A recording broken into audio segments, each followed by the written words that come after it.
No centro do século XX, o continente europeu ficou preso em uma guerra total, que superou qualquer cálculo prévio. A Alemanha, que havia iniciado o conflito com confiança em seus métodos de ataque rápido, logo ficou obrigada a sustentar uma luta muito mais longa do que seus dirigentes haviam imaginado. As campanhas se alongaram e o exército se viu submetido a um ritmo que não podia manter. Milhões de homens foram mobilizados e enviados a batalhas que se multiplicavam sem descanso, com comandos que seguiam exigindo sacrifícios, inclusive quando a derrota era evidente. A maquinaria militar se consumiu em marchas intermináveis e em enfrentamentos onde a sobrevivência individual mal tinha espaço.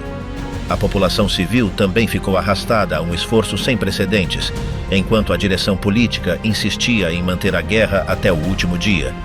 O resultado foi um custo humano de dimensões difíceis de abarcar, o que foi exatamente o que provocou tantas mortes e por que quase todos desapareceram.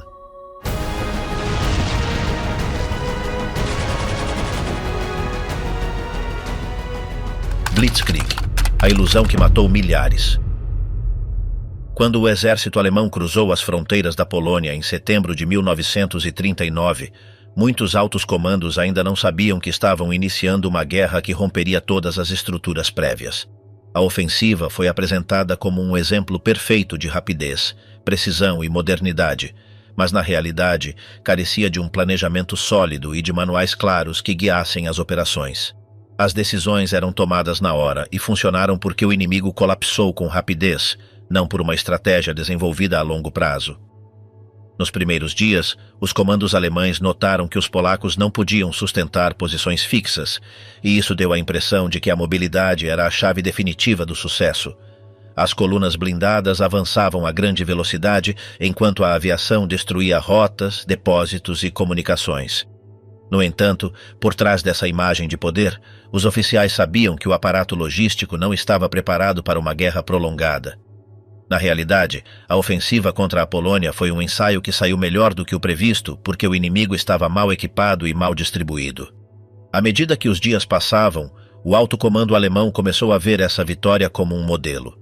O resultado foi que quando chegou a ordem de invadir a França, não foi desenhada uma campanha sólida, mas sim uma cópia apressada do que havia sido feito umas semanas antes.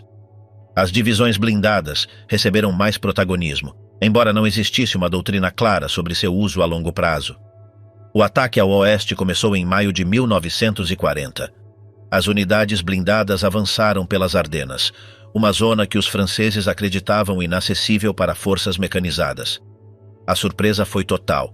Em poucos dias, os tanques cruzaram o rio Mosa, romperam a defesa inimiga e avançaram sem esperar pelo grosso da infantaria. Essa decisão foi tomada na hora, sem coordenação nem previsão logística. Os comandantes de campo tomavam decisões táticas que se convertiam em operações estratégicas sem que ninguém em Berlim planejasse isso. Nesse momento, a imprensa alemã começou a usar o termo Blitzkrieg como se fosse uma teoria definida. Na realidade, era uma invenção jornalística que buscava dar um nome chamativo a uma vitória inesperada. Muitos generais, longe de aceitar essa etiqueta, criticavam a improvisação constante e a ausência de uma preparação real. As unidades blindadas ficavam com frequência sem combustível, sem cobertura aérea e sem apoio logístico, mas o inimigo desmoronava-se tão rápido que essas carências passavam despercebidas. À medida que os avanços se aceleravam, os problemas estruturais eram ignorados. Falava-se de um novo tipo de guerra baseada na velocidade, sem frontes definidos, mas o certo é que o exército não dispunha de manuais nem escolas que respaldassem tal conceito.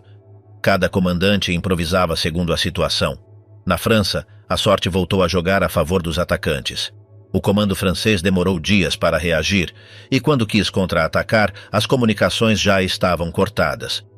As divisões alemãs avançavam sem coordenação geral, mas encontravam pouca ou nenhuma resistência.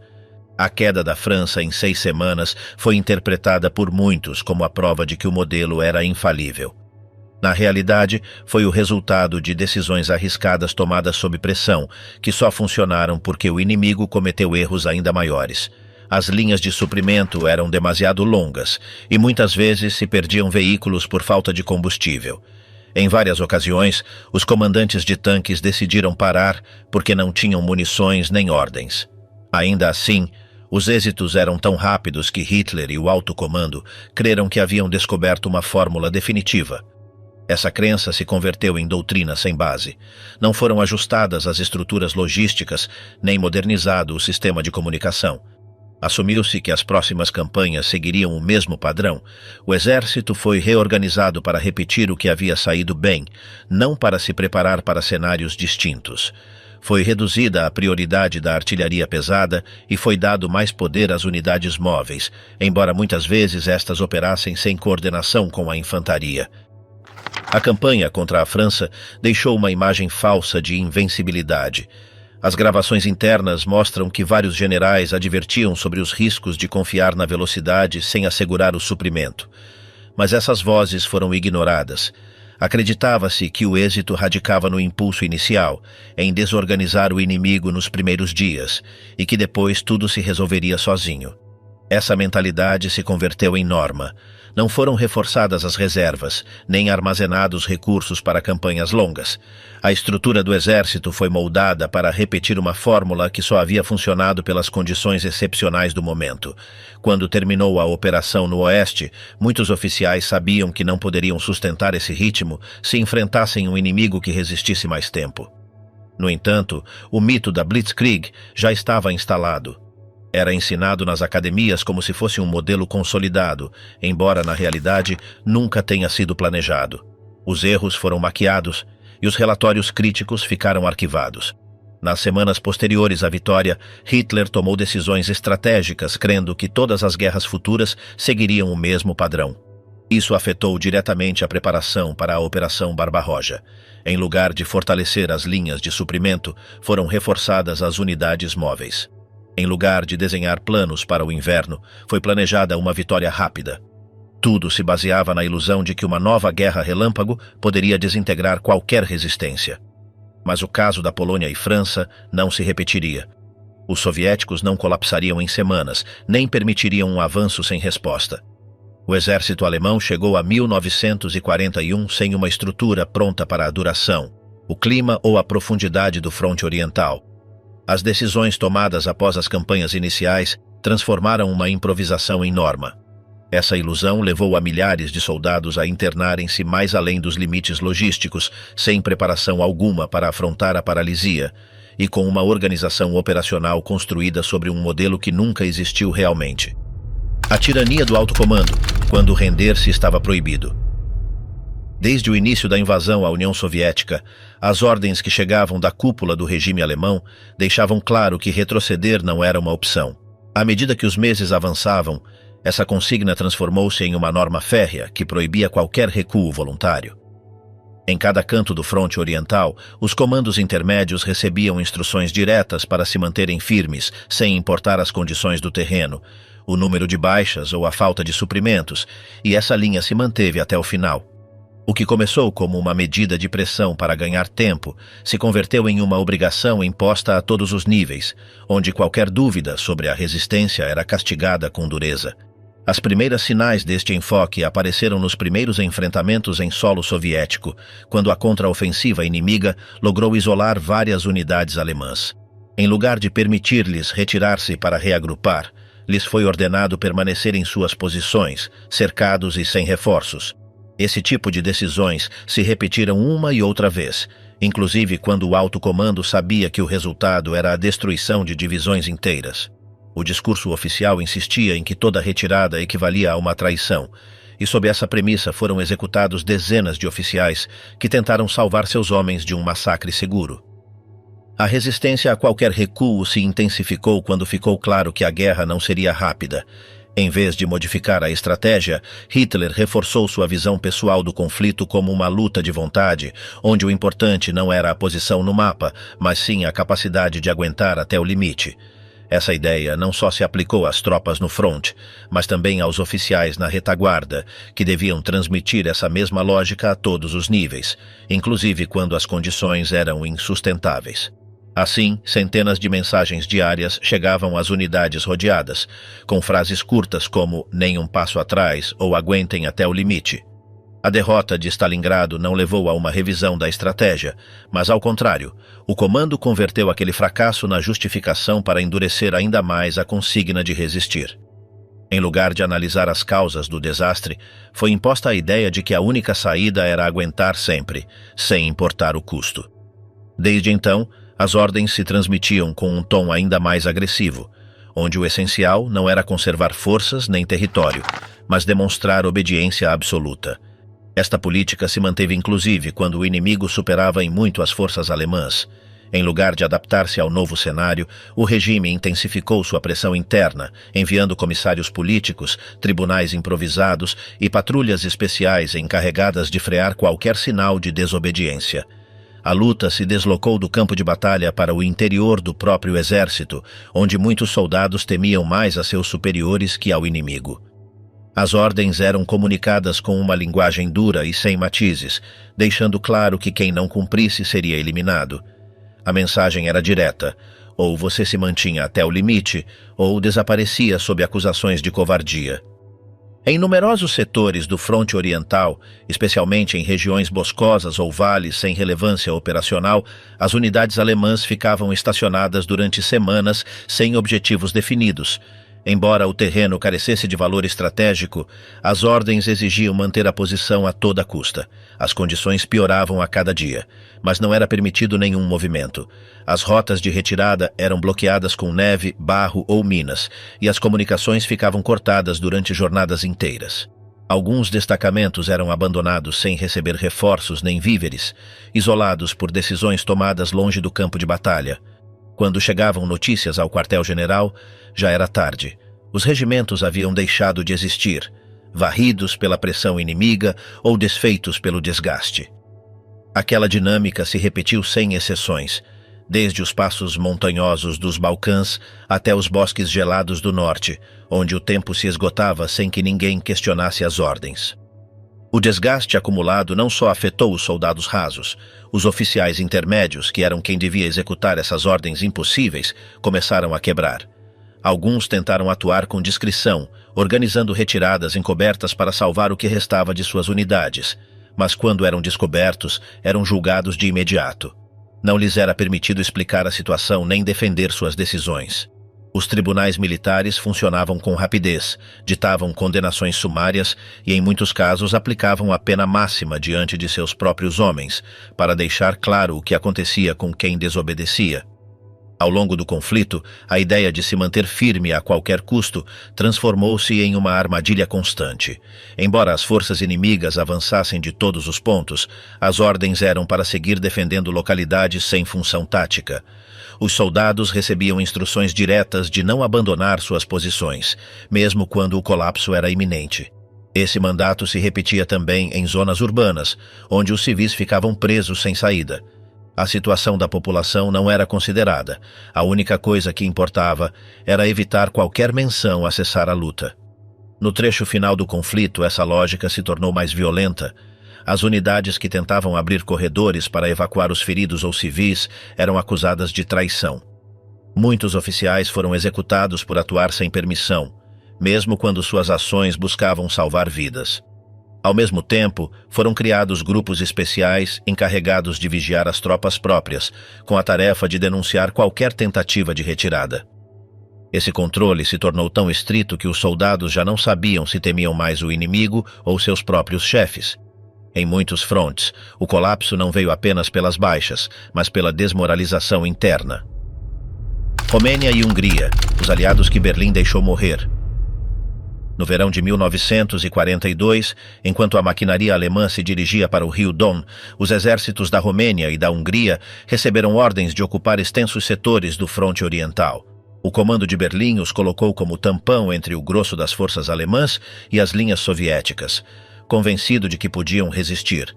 A decisão não se baseou na capacidade real dessas tropas, mas na necessidade de liberar divisões alemãs para a ofensiva principal. Os soldados romenos foram mobilizados ao sul de Stalingrado, enquanto os húngaros ocuparam posições mais ao norte.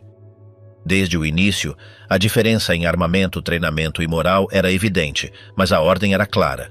Deviam aguentar a linha como se fossem unidades do mesmo nível que as divisões alemãs. Os romenos chegaram ao fronte com uniformes deteriorados, armas antiquadas e artilharia insuficiente. Não dispunham de veículos blindados modernos e mal tinham contato operacional com a aviação alemã. Apesar disso, os relatórios enviados de Berlim afirmavam que estavam em condições de cumprir seu cometido. Os húngaros, com mais efetivos, enfrentavam carências similares. Seus carros de combate não podiam competir com os soviéticos e a instrução de suas tropas era limitada. A falta de meios, somada a uma organização fragmentada, deixava ambos os exércitos em uma situação precária. Enquanto isso, o alto comando alemão redobrava seus esforços em Stalingrado sem revisar as condições reais nos flancos. O que devia servir como contenção ficou reduzido a uma presença simbólica, mal equipada e sem respaldo. Durante as primeiras semanas, as linhas romenas e húngaras se mantiveram estáveis graças à calma relativa do fronte. No entanto, os soviéticos observavam com atenção essas posições e esperavam o momento adequado para golpear. Nos acampamentos romenos, os soldados sofriam pela falta de suprimentos, com rações escassas e equipamentos de inverno insuficientes. Muitos se cobriam com cobertores improvisados, enquanto vigiavam trincheiras mal construídas. Os oficiais enviavam petições urgentes de reforços e armamento, mas as respostas demoravam semanas para chegar e, quando o faziam, mal consistiam em promessas ou envios mínimos. Em paralelo, os húngaros recebiam ordens contraditórias, devendo sustentar setores demasiado extensos com unidades dispersas e mal comunicadas. No outono desse mesmo ano, os preparativos soviéticos se intensificaram. A Stavka havia decidido que as linhas romenas e húngaras seriam o ponto fraco por onde lançar a contraofensiva que cercaria o 6º Exército Alemão em Stalingrado. Enquanto isso, os alemães seguiam ocupados nos combates urbanos, sem prestar atenção aos relatórios de inteligência que advertiam do perigo nos flancos. Os comandantes romenos insistiam em que suas posições eram insustentáveis sem apoio blindado, mas em Berlim a resposta foi categórica: deviam resistir. Hitler não aceitava questionamentos e considerava qualquer tentativa de retrocesso como um ato de covardia. Assim, as divisões do eixo ficaram fixadas no terreno, sem capacidade de manobra. No 19 de novembro de 1942, os soviéticos iniciaram a Operação Urano. Na madrugada, uma preparação de artilharia massiva sacudiu as trincheiras romenas.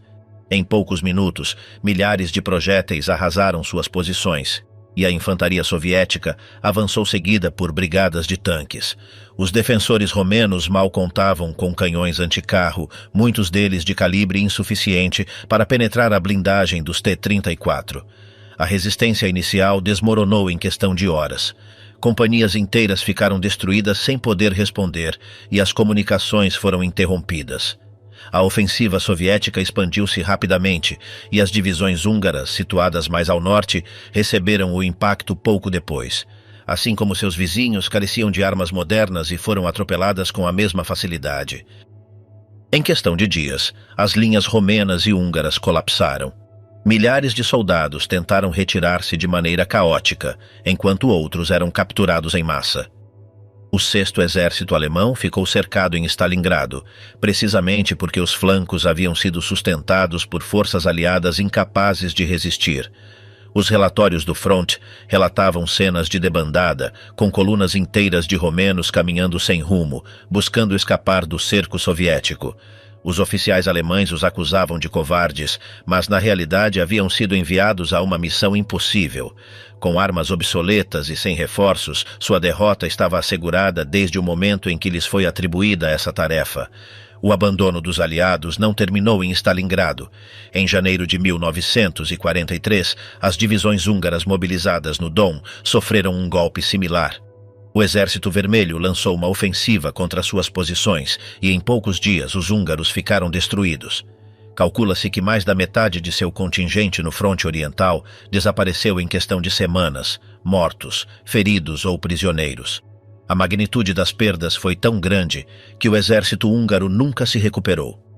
As cartas enviadas pelos sobreviventes narravam um panorama de abandono, com soldados sem comida, sem munições e sem ordens claras, resistindo até serem aniquilados. Em Berlim, as notícias da destruição dos exércitos romenos e húngaros foram recebidas com frieza. Para Hitler, essas forças só haviam cumprido sua função de cobrir os flancos, enquanto os alemães atacavam em Stalingrado. Seu sacrifício era visto como um preço necessário. Não houve tentativas sérias de reforçá-los antes de seu colapso, nem de evacuar os que ficavam presos. Essa indiferença gerou um ressentimento profundo em Bucareste e Budapeste, onde os governos começaram a questionar sua aliança com o Reich. No entanto, para as tropas que haviam ficado enterradas na estepe russa, essas tensões diplomáticas já não significavam nada. Eles haviam sido enviados a morrer em silêncio. Os depoimentos colhidos após a guerra confirmam o sentimento de abandono. Soldados romenos contavam como lhes foi prometido apoio aéreo que nunca chegou, e como lhes foi ordenado manter a linha até que fosse fisicamente impossível.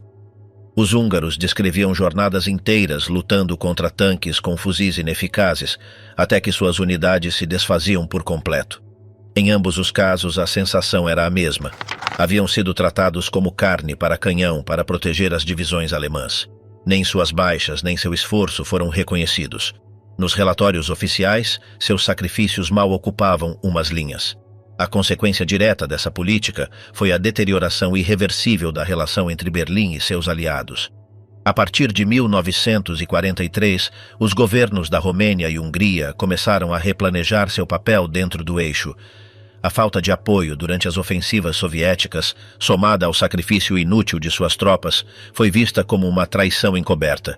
Em Bucareste e Budapeste, as cúpulas militares e diplomáticas começaram a explorar contatos discretos com potências neutras, ou inclusive com os inimigos do Reich. As derrotas no Don e em Stalingrado não só significaram um revés no campo de batalha, mas também um ponto de quebra na confiança estratégica. Berlim havia deixado claro que seus aliados eram prescindíveis. Desde esse momento, o compromisso com o esforço de guerra alemão ficou debilitado, e a possibilidade de romper a aliança começou a tomar forma dentro dos círculos de poder. Inverno russo, quando o inimigo era o clima. O avanço para Moscou parecia firme, mas tudo mudou quando o outono se desvaneceu. À medida que a lama congelava, milhares de soldados alemães descobriram que o maior obstáculo não eram os combates, mas sim o frio. Não houve preparação adequada nem roupa de agasalho suficiente. Os casacos grossos, os gorros de lã e as botas forradas escasseavam, enquanto a temperatura baixava a níveis desconhecidos para quem vinha do oeste. Os motores deixavam de funcionar, os olhos endureciam, as armas emperravam e os homens ficavam imóveis pelo gelo que entrava em seus ossos. Nessas planícies abertas, os destacamentos ficaram paralisados sem refúgio real. Cavavam com as mãos congeladas na terra gelada, tentando fazer trincheiras, onde passavam as noites tremendo. Alguns não despertavam. As baixas já não eram por fogo cruzado nem por artilharia, mas por pneumonias, pés gangrenados ou corpos que simplesmente se rendiam ante um clima que não perdoava. Na zona de Kalinin, perto do fronte central, as unidades dormiam com os fuzis sob o corpo para evitar que congelassem. Era comum que quebrassem ao tentar disparar. Não havia combustível suficiente para manter veículos em marcha, nem para aquecer refúgios. Alguns tentavam fazer fogo com móveis destruídos de aldeias vazias, mas a fumaça os delatava. Cada fogueira podia atrair bombardeios. Assim, muitos optavam por resistir ao frio sem fogo. Os relatórios oficiais não reconheciam essas mortes como caídas em combate. O alto comando falava de perdas por esgotamento ou enfermidades respiratórias, embora os soldados soubessem que estavam morrendo congelados. As rações chegavam duras como pedra, o pão devia ser quebrado com a coronha e os guisados se convertiam em blocos gelados antes de chegar às trincheiras. Alguns guardavam as latas entre o peito e a camisa durante horas, só para poder abri-las. Em muitos setores, os cavalos não resistiram e morreram em massa. Alguns foram devorados pelas próprias tropas. Não havia transporte alternativo. As mulas não podiam caminhar sobre gelo. As rodas afundavam. As botas com sola de couro endureciam e escorregavam. A geada entrava pelos tornozelos. Não havia peças de reposição. Os soldados usavam trapos velhos, jornais ou peles arrancadas de inimigos caídos. O correio deixou de circular. As cartas não chegavam. Não havia notícias de casa. Ninguém sabia se os seus seguiam vivos. Os aquecedores não funcionavam e os geradores colapsavam. Os rádios se apagavam. As ordens chegavam tarde ou não chegavam. Os oficiais começavam a desaparecer também. tragados por uma neve que não cedia. Na região de Tula, acumulavam-se corpos de soldados que nunca chegaram ao fronte. Morreram caminhando. Alguns caíram de cara na neve e ficaram ali, imóveis, como estátuas. Não houve cerimônias nem enterros. Congelaram tão rápido que conservaram os olhos abertos. A neve os cobriu pouco a pouco. As patrulhas encontravam cadáveres com granadas ainda atadas ao cinto, com as mãos no rifle, com as mochilas fechadas. Ninguém tinha tempo de recolhê-los. Os que seguiam de pé evitavam olhá-los, sabiam que em breve lhes tocaria. Os russos, acostumados ao clima, avançavam sem deter-se. Tinham uniformes adequados, roupa interior térmica, botas de feltro, agasalho duplo, gorros com abas para as orelhas. Usavam esquis e trenós, sabiam quando mover-se e quando não. Enquanto isso, os alemães ficavam isolados sem linhas de apoio nem rotas desimpedidas. Os caminhões não podiam cruzar os caminhos congelados. Eram organizados comboios que não chegavam. As ambulâncias ficavam atoladas. Os feridos morriam de frio antes que por seus ferimentos. As ataduras aderiam à pele. As macas se convertiam em blocos de gelo. Nas imediações de Moscou, os refúgios improvisados desmoronavam. Não havia madeira suficiente. Alguns usavam portas arrancadas de casas destruídas. Outros dormiam em cavernas cavadas sob a neve. Revezavam-se para respirar o pouco ar quente que ficava dentro. As mãos ficavam negras, as orelhas caíam, os dedos se partiam. Eram ouvidos gritos ao amanhecer, quando mais um despertava sem mãos ou sem pés.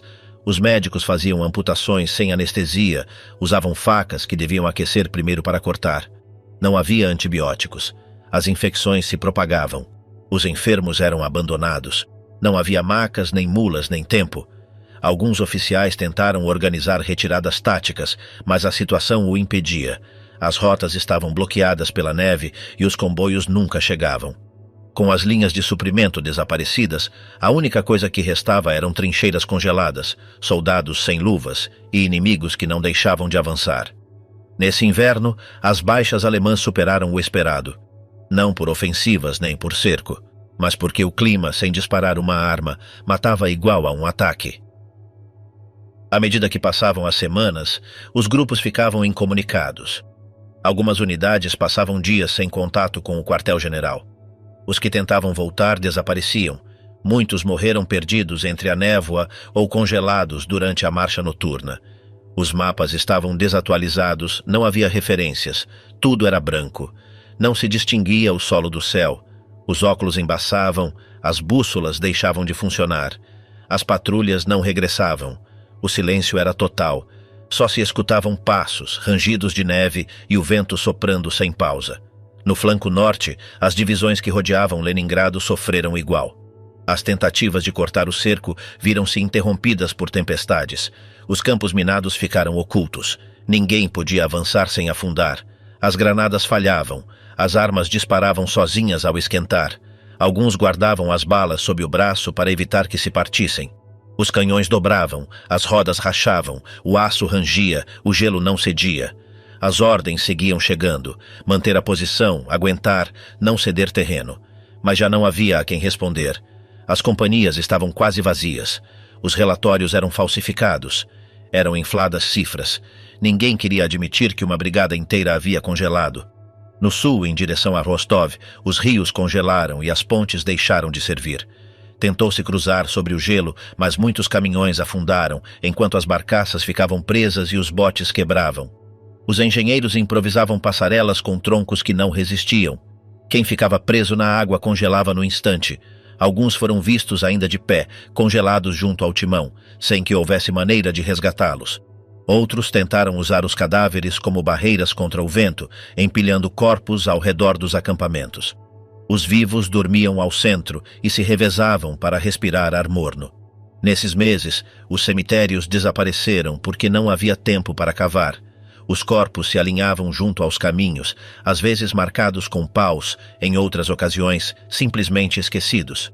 Alguns foram usados como parapetos quando já não restavam sacos de areia e eram construídas paredes de corpos.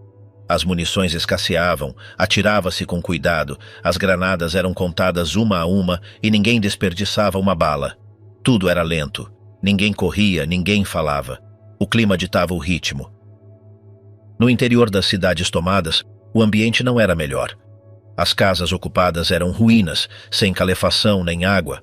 As cisternas estavam congeladas, não havia duchas nem banheiros, e eram usados baldes que se esvaziavam ao ar livre. As fezes ficavam congeladas, o odor desaparecia, mas as doenças não. Apareceram epidemias que se contagiavam entre os soldados que compartilhavam cobertores. Pele colava nos uniformes, a barba congelava, as sobrancelhas caíam e a pele abria enquanto o vento se infiltrava por cada costura. Quando a primavera chegou, fê-lo com lentidão. As neves derreteram e deixaram a descoberto centenas de corpos. Alguns levavam semanas ali, outros meses. O barro voltou, os caminhos ficaram imprestáveis, mas o clima já não era mortal. O inimigo voltava a ser o homem. Ainda assim, esse inverno deixou marcas que não seriam apagadas. Ninguém falava disso nos discursos, mas todos os que sobreviveram o sabiam. Foi o frio, não as balas, o que quase os apagou do mapa. Cercos mortais, morrer sem saída. Quando as tropas alemãs avançaram para Moscou em outubro de 1941, o comando soviético decidiu frear seu avanço, lançando múltiplas unidades de reserva sobre a região de Smolensk, especialmente nos arredores de Vyazma e Briansk. O que parecia uma manobra defensiva com várias camadas, rapidamente se transformou em uma armadilha massiva. Hitler havia dado prioridade absoluta ao cerco nessa zona, e os comandantes alemães aplicaram o mesmo modelo envolvente que já havia resultado em Minsk e Kiev. O grupo de exército centro, reforçado com novos blindados, fechou os flancos com rapidez. Em apenas uns dias, milhares de soldados soviéticos ficaram presos em um espaço cada vez mais reduzido, sem cobertura aérea, sem reservas e sem acesso a suprimentos estáveis. O alto comando alemão confiava em que aquela manobra seria definitiva. A ideia era bloquear completamente as rotas de escape para o leste antes que os soviéticos pudessem desorganizar o cerco. Enquanto isso, as colunas do Exército Vermelho, surpreendidas pela velocidade do movimento inimigo, tentavam reagrupar-se no bosque, onde a artilharia e a aviação alemã já estavam operando com total liberdade. Nas zonas próximas a Vyazma, as unidades soviéticas moviam-se sem coordenação nem liderança clara. A cada tentativa de romper o cerco, as divisões alemãs respondiam com fogo cerrado que desarticulava as colunas em marcha. Alguns grupos chegaram a caminhar durante dias sem encontrar rotas seguras, perseguidos por patrulhas motorizadas ou por bombardeios táticos que explodiam a poucos metros do chão. A retirada se tornou caótica e o cerco terminou se fechando por completo ao redor de mais de 500 mil de soldados. Nessas condições, a única saída era individual. Já não se tratava de resistir em linha ou de formar uma defesa estável, mas sim de sobreviver como se pudesse. Os comandantes soviéticos na zona não lograram estabelecer uma estratégia comum, e muitos oficiais ficaram isolados junto com pequenos grupos. A situação não melhorou com o passar dos dias. As comunicações se perderam quase por completo, a fome começou a debilitar os batalhões, e as noites se enchiam de gritos, explosões e disparos soltos que ressoavam entre as árvores. Alguns soldados enterravam as armas e arrastavam-se entre os arbustos para cruzar as linhas alemãs na escuridão.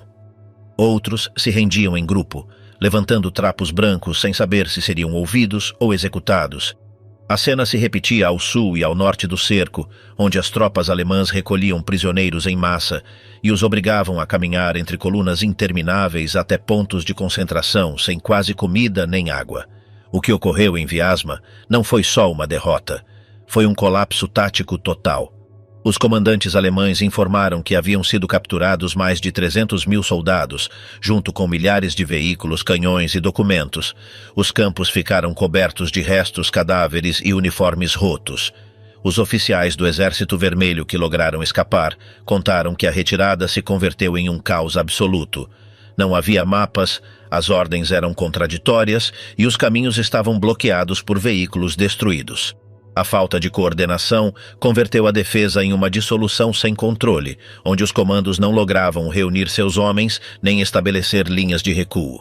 Vyazma marcou um dos pontos mais altos do domínio tático alemão no fronte oriental, mas também o começo de um novo tipo de guerra, onde o cerco não era uma exceção, mas sim uma ameaça constante. Aquele mesmo padrão voltou a repetir-se 2 anos depois, mas em condições muito distintas. Em janeiro de 1944, o Exército Vermelho lançou uma ofensiva sobre o saliente de Korsun, na Ucrânia Central, onde várias divisões alemãs mantinham posições havia meses. Embora o cerco nesta ocasião tenha sido mais reduzido, o impacto foi igualmente brutal.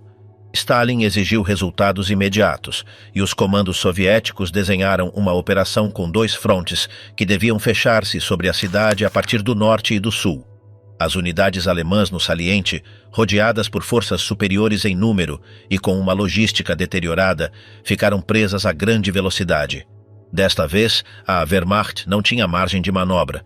O terreno lamacento, as chuvas de inverno e a falta de combustível impediram qualquer retirada organizada. Os veículos ficavam atolados no barro e os caminhos eram intransitáveis para os blindados. A situação se tornou crítica em menos de uma semana. Os oficiais alemães em Korsun entenderam que não haveria ajuda imediata do exterior. Embora tenha sido tentado organizar um rompimento do cerco a partir do oeste, os soviéticos bloquearam todos os acessos com artilharia pesada e minas. No interior do cerco, os soldados cavavam trincheiras improvisadas com pás, baionetas ou inclusive com as mãos. A neve encharcava os casacos, a água contaminada provocava doenças, e os cavalos mortos se convertiam em alimento. Os combates ocorriam a metros de distância, com metralhadoras ocultas entre as árvores e franco-atiradores que disparavam de posições invisíveis.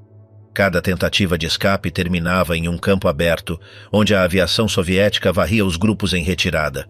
Durante dias, os relatórios falavam de colunas inteiras desintegradas pelo fogo inimigo, sem possibilidade de retroceder nem de se manter em posição. Quando finalmente foi autorizada uma ruptura, os soldados alemães tentaram abrir caminho na noite. Fizeram-no em grupos soltos, arrastando feridos, carregando munição nas costas e cruzando arroios gelados em silêncio. O caminho de saída era uma faixa estreita entre 2 colinas, coberta de barro e vigiada por artilharia inimiga. Ali se produziu uma das cenas mais desesperadas de toda a campanha. Alguns lograram cruzar, outros ficaram presos na lama ou caíram sob o fogo cruzado. Os que saíram do cerco o fizeram sem armas, sem capacetes e sem unidades reconhecíveis. A ofensiva soviética em Korsun foi um golpe demolidor para a moral alemã, não tanto pelo número de baixas, como pela evidência de que já não podiam controlar o ritmo da guerra.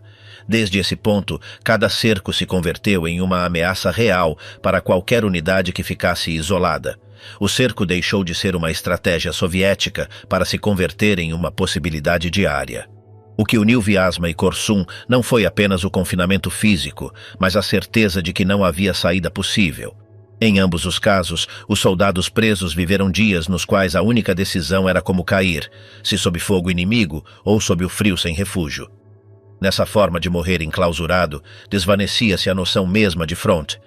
Não havia avanço nem retirada, só uma linha de morte que ia se fechando pouco a pouco até apagar todo o mapa. Prisioneiros do Leste. Os que sobreviveram para morrer.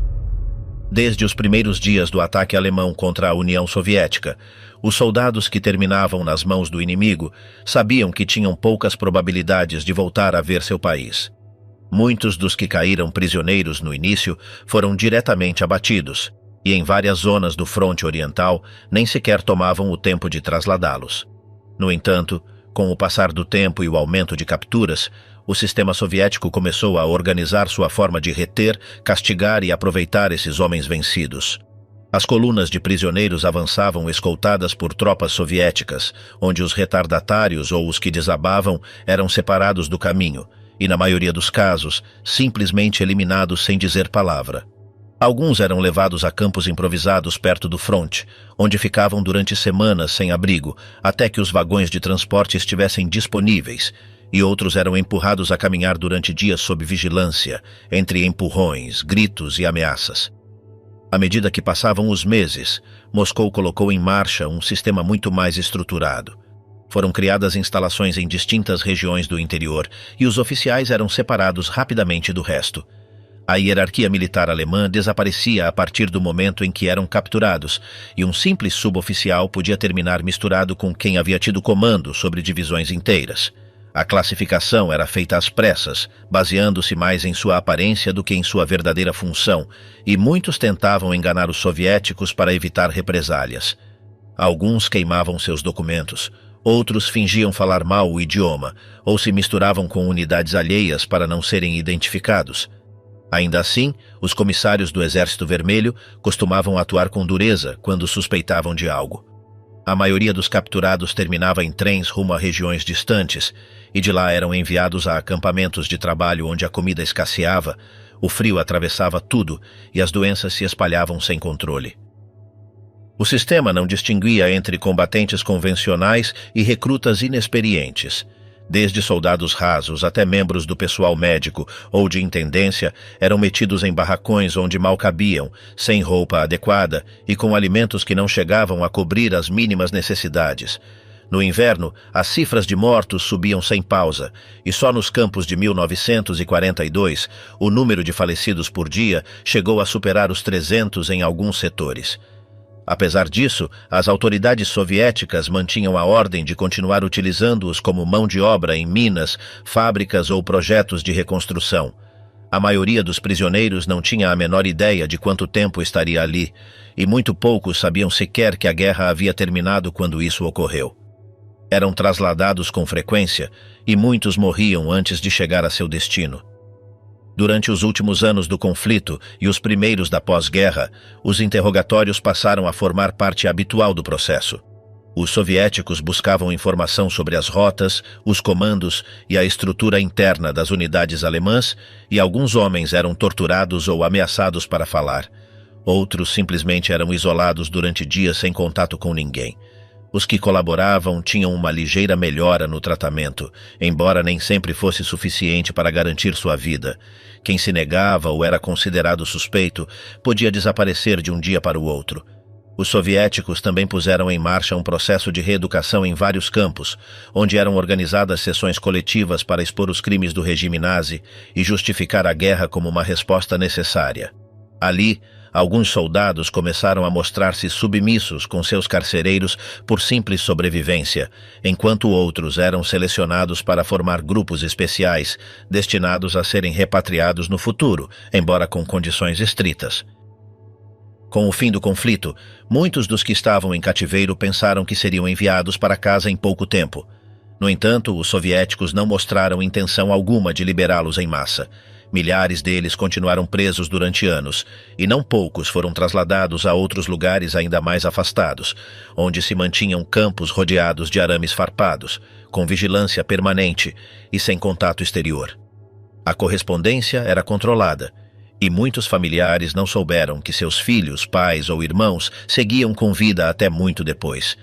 Nos arquivos do sistema penitenciário soviético, uma parte importante dos registros estava incompleta ou diretamente falseada, o que dificultava qualquer tipo de seguimento do exterior. Só alguns organismos humanitários puderam entrar em contato com eles, mas seus relatórios eram parciais, e quase nunca lhes era permitido inspecionar os campos mais afastados. Entre os anos 40 e os inícios dos 50, os alemães cativos seguiram trabalhando forçadamente em condições extremas. Alguns estavam em minas de carvão do Donbass, outros foram enviados a projetos de construção na Sibéria, e outros tantos terminaram abrindo caminhos ou levantando instalações militares em zonas que antes eram bosques. As doenças como a disenteria, a pneumonia e o tifo arrasavam os mais fracos, e quem não era capaz de se manter de pé costumava ser afastado, sem acesso a tratamento nem ajuda. O isolamento, a falta de notícias e o passar do tempo quebravam a vontade de muitos. Alguns tentaram escapar, embora os que eram capturados não só eram castigados com mais anos de trabalho, mas eram humilhados ante seus companheiros para dar exemplo. Em paralelo, Moscou começou a usar certos prisioneiros como propaganda. Através de programas especiais, selecionavam alguns soldados para mostrar ante a imprensa como homens reabilitados, com uniforme limpo e declarações ensaiadas. Eram filmados trabalhando ou recebendo comida, enquanto oficiais soviéticos falavam de seu bom comportamento. No entanto, a maioria seguia longe de qualquer tratamento humano. Os grupos mais numerosos, especialmente os que não tinham nenhuma habilidade técnica, ficavam presos em um ciclo sem fim onde passavam de um campo a outro sem serem liberados. Em alguns casos, os prisioneiros chegaram a passar mais de 8 anos retidos sem haver recebido nenhum julgamento formal, nem haver sido acusados de crimes concretos. Simplesmente eram considerados parte de um coletivo inimigo e, como tal, eram retidos até que se julgasse conveniente soltá-los. Quando alguns países começaram a negociar acordos de repatriação, as autoridades soviéticas mostraram-se relutantes em liberar a todos. O processo foi lento, cheio de obstáculos burocráticos e entraves políticos. Mesmo quando as primeiras libertações se tornaram efetivas, muitos dos que regressavam o faziam com sequelas físicas irreversíveis, com ossos deformados pelo trabalho, com tuberculose ou com lesões mal curadas. Ao chegar a território alemão, enfrentavam um aparato administrativo desorganizado, sem registros atualizados nem protocolos claros para reintegrá-los. Alguns passaram semanas em centros de trânsito sem receber atenção, e outros ficaram parados sem documentos válidos. O sistema de pós-guerra não estava preparado para recebê-los, e muitos foram encaminhados a escritórios sem recursos, onde eram tratados como um problema residual de uma guerra que todos queriam esquecer. Para eles, a libertação não foi um retorno ao lar, mas sim o início de um novo limbo. Durante anos, os relatórios sobre as condições reais desses prisioneiros permaneceram ocultos e muitos nomes nunca apareceram nas listas de sobreviventes. Só depois da queda do bloco soviético, alguns arquivos foram abertos e pôde-se rastrear o destino de milhares de homens que haviam sido dados por mortos. Entre eles, havia casos de soldados que jamais pisaram em um tribunal, que nunca tiveram uma cela individual, nem um oficial designado, e que simplesmente desapareceram dentro da engrenagem de um sistema onde o castigo coletivo era mais importante do que qualquer processo formal. Assim terminou o caminho para quem não morreu em combate, mas que também não conseguiu regressar como homens livres. Morrer crendo, como a propaganda levou ao matadouro. Enquanto as tropas alemãs começavam a sofrer reveses, a voz do poder não mostrou fissuras.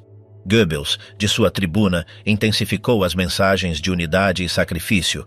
Através da rádio, dos noticiários e dos cartazes que enchiam as ruas, repetia-se sem cessar que o inimigo não era um exército qualquer, mas sim uma ameaça existencial que destruiria tudo se lograsse avançar.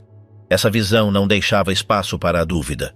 Sob esse marco, qualquer tentativa de questionamento era censurada, e quem mostrava sinais de desalento era taxado de covarde, ou pior ainda, de traidor.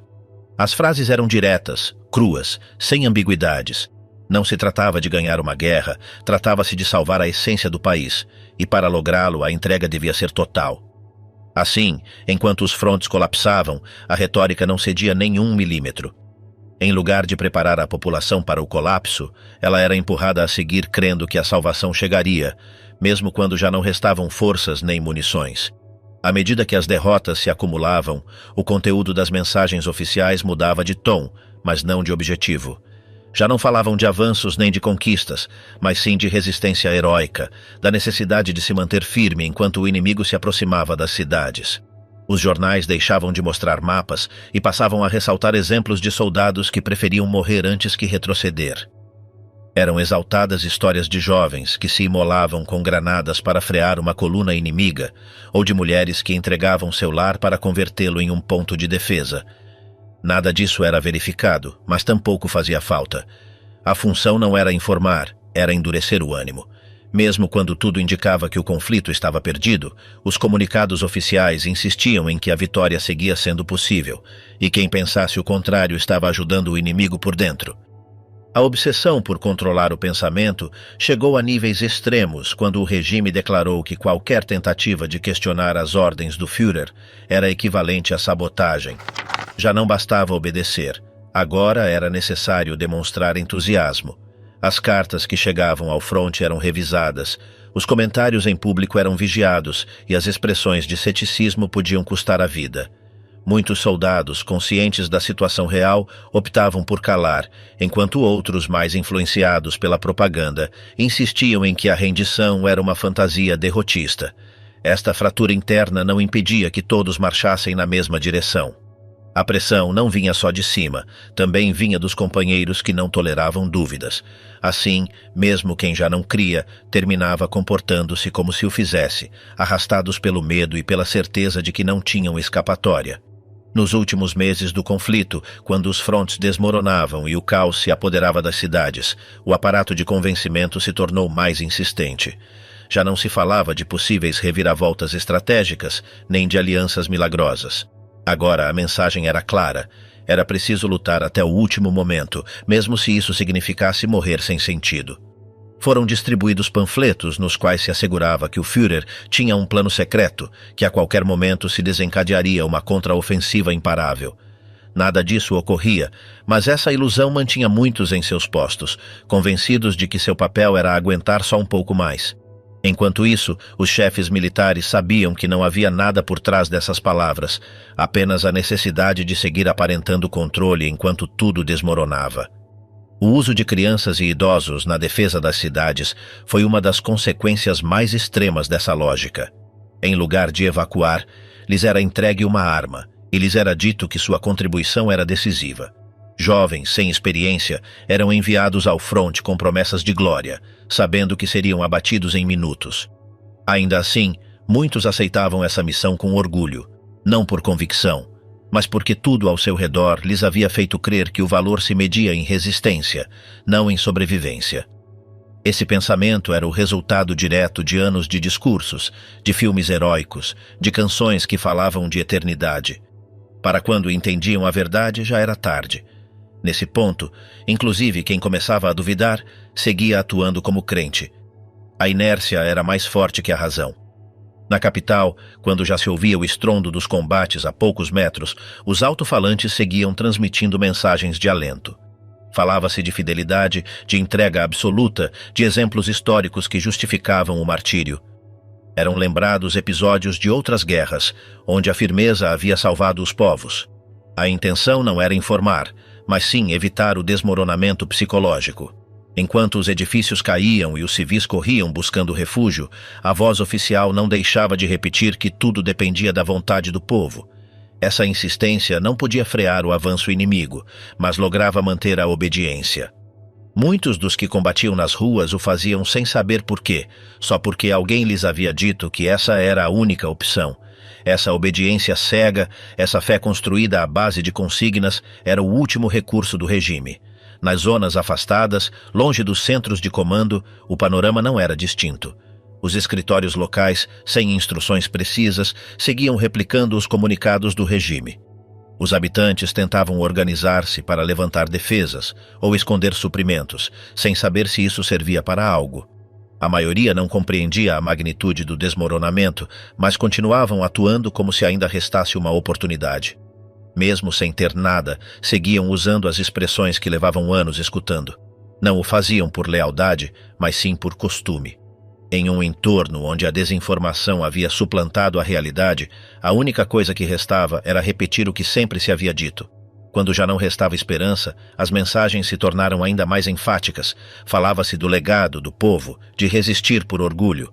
Afirmava-se que, ainda que tudo terminasse, o espírito não se extinguiria. Esses discursos já não despertavam entusiasmo, mas tampouco eram refutados. Alguns morreram convencidos de fazer parte de uma causa eterna. Outros sabiam que não era certo, mas não viram outra opção. Em ambos os casos, a propaganda havia logrado seu objetivo. Não consistia em alcançar a vitória, mas sim em lograr que todos caíssem pensando que ainda valia a pena lutar. Berlim e o final, a armadilha sem retorno. Quando as tropas soviéticas começaram a cercar a capital alemã, a cidade já não oferecia nenhuma saída. As ordens que chegavam dos níveis mais altos insistiam em resistir a qualquer preço, embora o inimigo já estivesse cruzando os parques, os túneis do metrô, os canais e as ruas dos subúrbios. Nesse entorno, foram mobilizados adolescentes que mal alcançavam os 15 anos e idosos tirados dos arquivos, fábricas e escritórios, enquanto oficiais sem futuro percorriam os bairros para distribuir armas com instruções de permanecer firmes até o limite. Apesar de o avanço do Exército Vermelho ser ininterrupto e de a desordem reinar inclusive nos comandos superiores, seguiam aparecendo decretos assinados em nome do Führer, que exigiam manter cada quarteirão, cada cruzamento e cada edifício.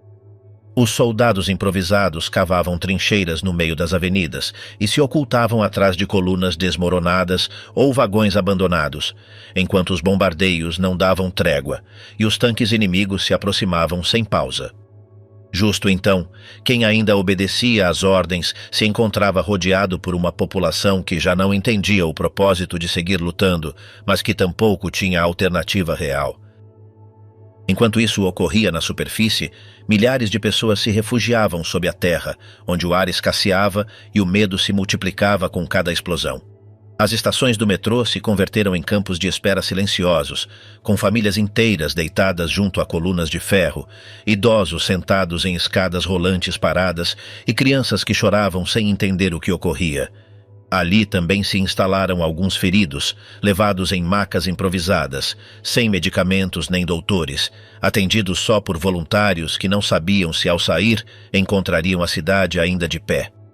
Na superfície, a luta não distinguia entre unidades organizadas e grupos soltos, onde jovens com braceletes e rifles de treinamento enfrentavam soldados soviéticos experientes que já não ofereciam piedade.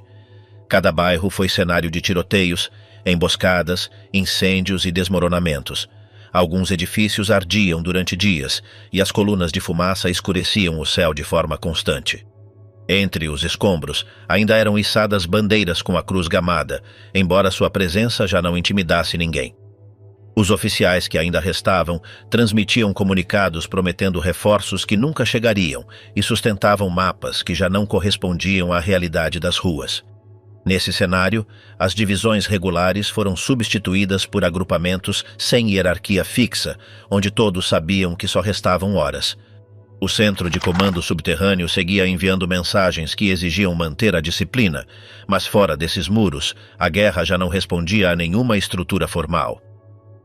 Em vários pontos da cidade, formaram-se colunas de crianças e adolescentes que marchavam com uniformes demasiado grandes, alguns com capacetes de outros conflitos, outros com simples braceletes pintados à mão. Receberam instruções básicas e munição limitada, mas lhes foi entregue a tarefa de proteger ruas pelas quais avançavam blindados inimigos. Muitos não lograram disparar sequer uma vez antes de serem atingidos pelos primeiros projéteis, e quem sobrevivia regressava sem direção nem consolo. Ainda assim, as autoridades locais insistiam em que cada jovem devia dar sua vida pela capital, e eram celebradas reuniões improvisadas onde se repetiam lemas gastos enquanto o ruído das explosões se aproximava. Nas escolas fechadas, onde antes eram dadas aulas de geografia ou biologia, agora se acumulavam armas sem etiquetar, mochilas com ataduras sujas e cartazes com instruções de combate corpo a corpo.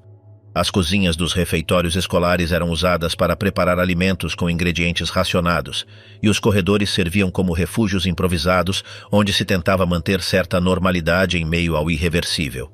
À medida que os dias passavam, os bairros ficavam sem eletricidade, sem água corrente e sem alimentos frescos. As autoridades ordenaram destruir pontes, fechar túneis e bloquear acessos, com a ideia de frear o avanço inimigo, embora na prática isso também impedia que os próprios cidadãos escapassem. As sirenes seguiam soando em intervalos cada vez mais curtos, e as noites se enchiam de gritos, disparos e edifícios que colapsavam um após o outro. Nos últimos dias de abril, a cidade já estava dividida em fragmentos sem conexão entre si. Em cada um deles, pequenos grupos armados resistiam como podiam, sem saber o que ocorria no resto do mapa. Alguns combatentes criam que o Führer havia abandonado a cidade, outros que seguia em seu bunker dando ordens, embora já ninguém podia confirmar nada. Eram distribuídas folhetos onde se falava de uma contraofensiva que nunca se concretizava, e os rádios repetiam discursos gravados que falavam de sacrifício, enquanto fora tudo vinha abaixo. Os cadáveres se acumulavam nas esquinas e ninguém podia enterrá-los. Os caminhões já não circulavam e as ambulâncias eram atingidas por projéteis antes de chegar a seu destino. As igrejas, os teatros e os hotéis de luxo se convertiam em fortalezas, trincheiras ou simples ruínas. Em meio a esse colapso, qualquer tentativa de coordenar uma retirada ficava no ar, sem canais de comunicação nem hierarquias operativas. Alguns comandos locais buscavam saídas por sua conta, mas careciam de informação e de apoio logístico. Justo então, as tropas soviéticas atravessaram as principais pontes do centro e cercaram o coração administrativo, onde os últimos comandos ainda criam que podiam frear o inevitável. O bunker principal, escondido sob a terra, funcionava como um refúgio sem conexão com a realidade, onde eram redigidos relatórios de guerra que já ninguém lia. Ainda eram atribuídas condecorações e assinadas nomeações, enquanto fora não restavam estruturas militares funcionais. Nesse mesmo entorno, alguns altos comandos ordenaram saídas suicidas por túneis estreitos ou rotas destruídas, com a ideia de atravessar o cerco inimigo e chegar a regiões onde ainda havia tropas aliadas. Muito poucos lograram. A maioria foi capturada ou abatida antes de cruzar o primeiro perímetro. Ao mesmo tempo, dentro do bunker, os últimos defensores discutiam sobre rotas de escape enquanto as detonações eram ouvidas cada vez mais perto. Em outros pontos da cidade, pequenos grupos de civis buscavam bandeiras brancas e se aproximavam das unidades soviéticas com a esperança de se salvarem, embora muitas vezes eram recebidos com suspeita ou diretamente ignorados. Os hospitais seguiam funcionando com restos de pessoal, mas sem medicinas nem energia. As salas estavam cheias de feridos graves que não podiam ser evacuados. Alguns médicos usavam lâmpadas de azeite para operar e trasladavam pacientes entre escombros, enquanto fora os disparos não se detinham. As ordens continuavam chegando por rádio, muitas vezes sem destinatário, e os aparelhos seguiam transmitindo instruções para unidades que já não existiam. Quando finalmente as tropas soviéticas ocuparam o centro da cidade, o fizeram entre ruínas fumegantes, corpos espalhados e paredes cheias de consignas que já não significavam nada.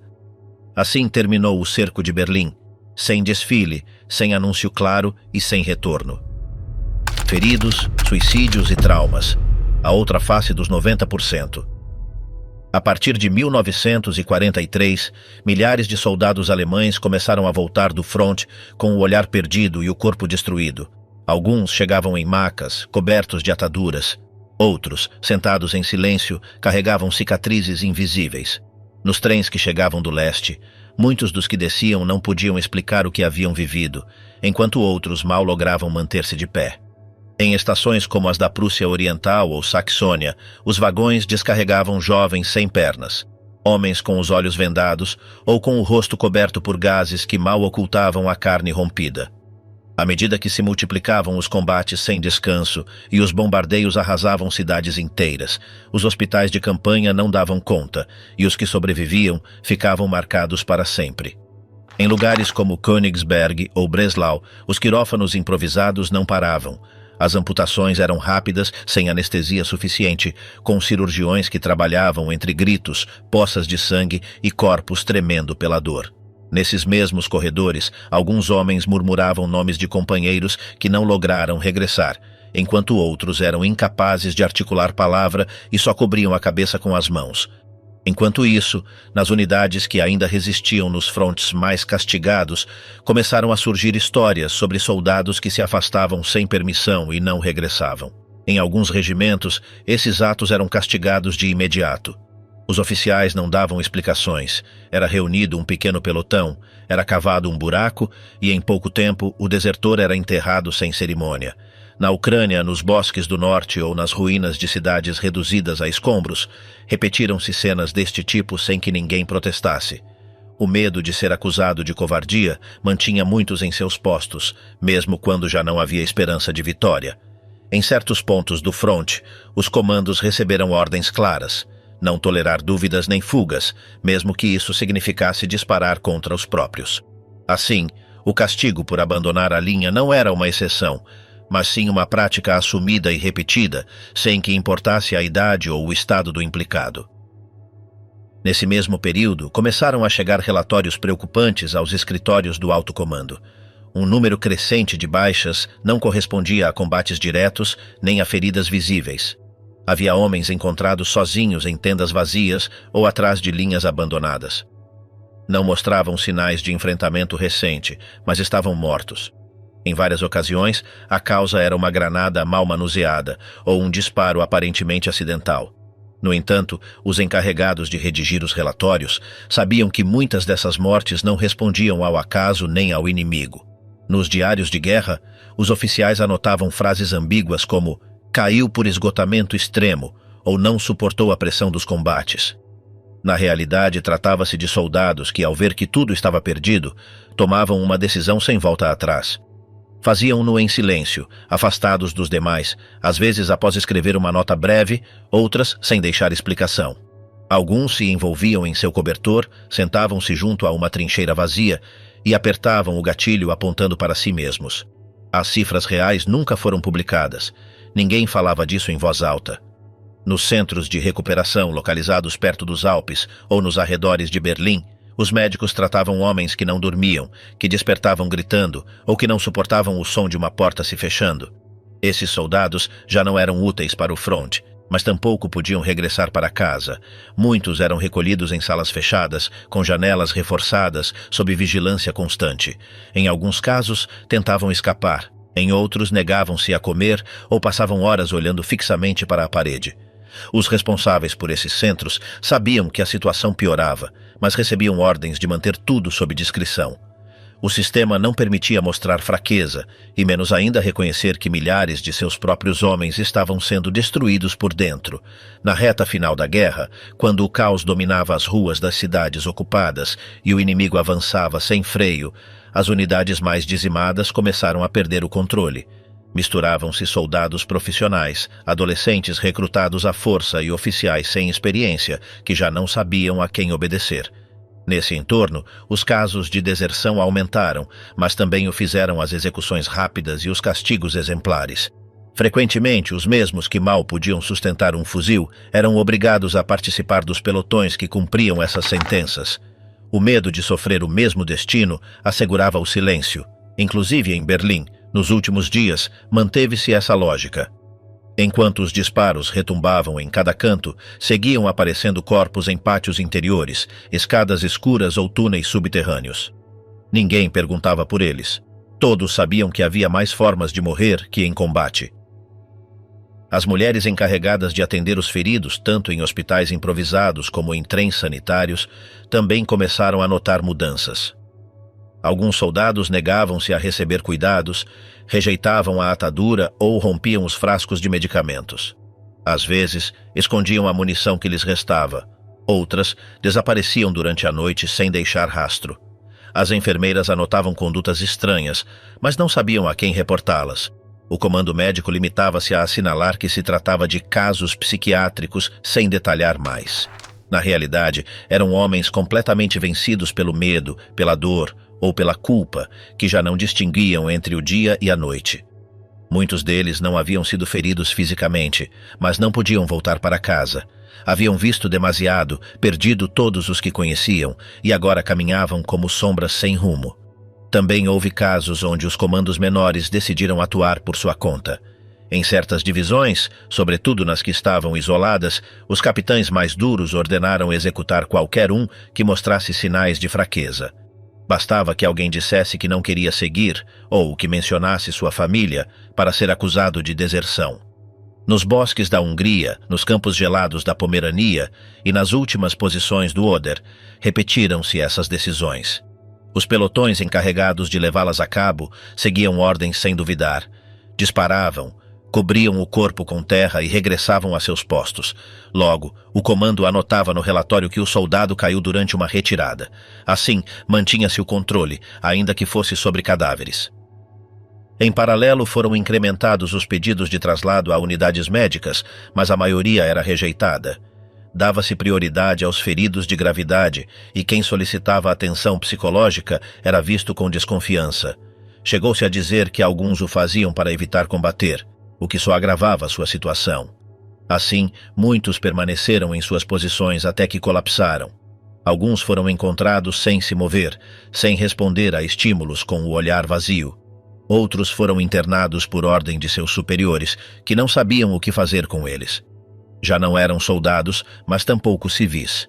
Converteram-se em corpos presentes, mas ausentes, que não podiam ser úteis nem sequer em tarefas menores. Quando a guerra chegou ao fim, muitos dos que sobreviveram não regressaram a seus povoados.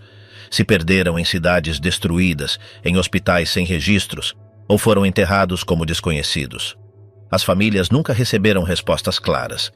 Alguns receberam cartas com frases neutras, dizendo que seu filho ou esposo havia caído no cumprimento do dever. Na realidade, muitos haviam desaparecido em trincheiras abandonadas, em edifícios desmoronados ou em salas silenciosas onde já ninguém perguntava por eles. Foram as vítimas invisíveis de um sistema que os levou ao limite e não deixou espaço para o retorno. Esse grupo, que não morreu por balas inimigas nem por bombardeios, terminou sendo parte do mesmo número. Contaram-nos entre os caídos, mas sua história ficou fora dos relatórios oficiais. Nunca lhes foi rendida homenagem. Ninguém leu seus nomes em voz alta, nem colocou flores em seus túmulos. Foram homens que, ao não verem saída, escolheram uma que não estava escrita nos regulamentos.